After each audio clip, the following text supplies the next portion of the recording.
actually driving to go get my hair cut. Just need a little trim.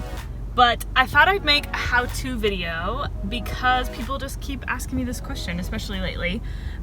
Because if you guys have seen, I have other videos called Rants, and basically what I just decided to do is anytime anybody says something untrue or rude, I would just make a rant out of it, a rant video. And the question that I keep getting is, the comment in the question, the comment was, I love how you deal with your haters. The second question is like, how do you stay so level-headed? And I wanted to address that because I think it's definitely been a learned thing and something that I'm still learning.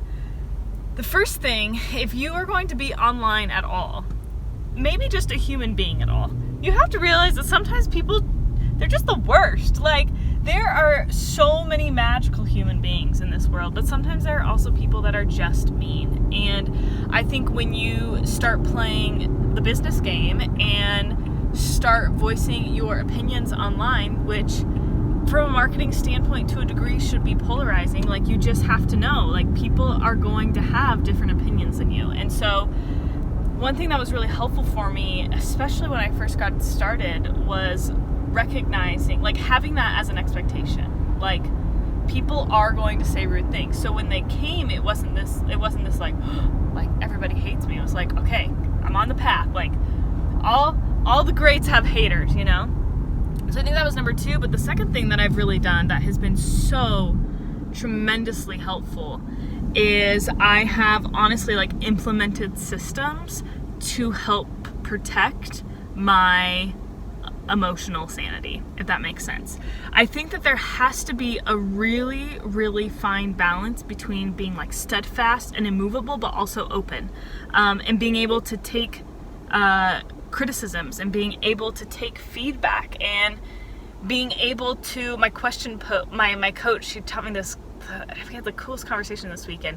She posed this question to me that was really powerful for her when she said, you should always, like in hard situations, you should always ask yourself the question like, where, or might I be in the wrong? Where might I be in the wrong? And so I think there's this balance between like being really immovable in who you are, but being open to change and improvement. Anyway, so I just want to share some things that I do to help me deal with the haters, and know that if you have haters, it's usually a good sign that you're on a right track for something business-wise.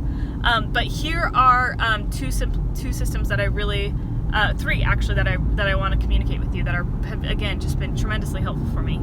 The first one is this: I created a front line. So more often than not, I'm not the front line when it comes to my business. I put out a lot of content, but I'm almost always not the first person to see it, which means my team has systems so that when they see a mean comment, they literally know what to do with it. So, for example, what happens when somebody, especially my ads, that's usually where I get a lot of them, when somebody says something really, really rude to me, my assistant, my social media manager, she just knows that when she sees that, she takes a screenshot of it, she literally puts it in a folder we have labeled haters, H8ERS, and that's it. Then she just deletes it. And that's how it goes. So for me, I don't actually ever see that comment until I go to make a rant. And when I go to make a rant, like I'm in a headspace, I'm like equipped and ready and almost wanting to see these negative comments because it creates content for me. So that's number 1. Now, number 2, the second thing that I do is I actually have a way to process this. So having something like a rant is really, really helpful. And I go into that rant with like very intentionally with the mindset of like, I'm not here to hurt them. I'm not even here to belittle them. Like I'm simply a truth teller. So I'm just here to tell the truth.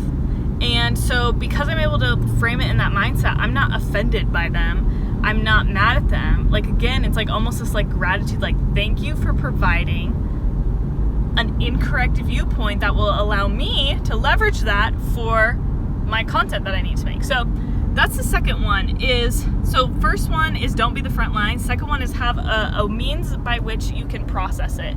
And again, because I really only look at these hater comments when I need to make a video, again, I make sure that I'm in the right headspace before I go into that folder of all folders, which let me tell you, there's some pretty good stuff in there.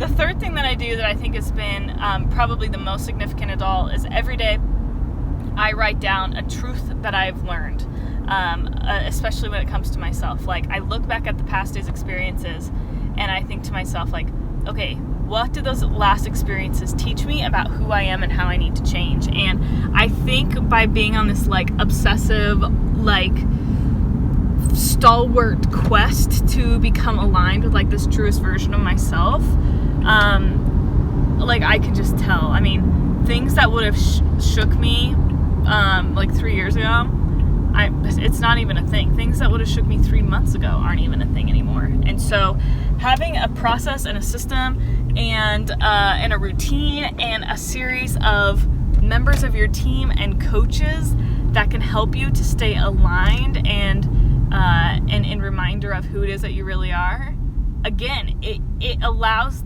these haters to become something that you can leverage, or something that validates this idea that you are on. So I hope that to some degree this was helpful, and that if y'all are dealing with some haters, know again, more often than not, that can be some pretty good business proof that you're on a good concept. Polarizing stuff can be really, really good. Secondly, honestly, I truly suggest removing yourself from the front lines. I also suggest creating a haters folder. Also, whatever way you process it, whether it is you make content of it or you just address it like one time a month, so you say like, is there anything of merit here? Just figure out a process for how to do that. Other than that, that's it. But I wish maybe it was like more sneaky and intense, or maybe more of a sexy answer, but really it's just creating systems. For me, it's creating systems and processes to protect my emotional and mental health, and then turning it into content for leverage. So I hope this helps. If you are an online business owner and you do not have a haters folder, you should start one.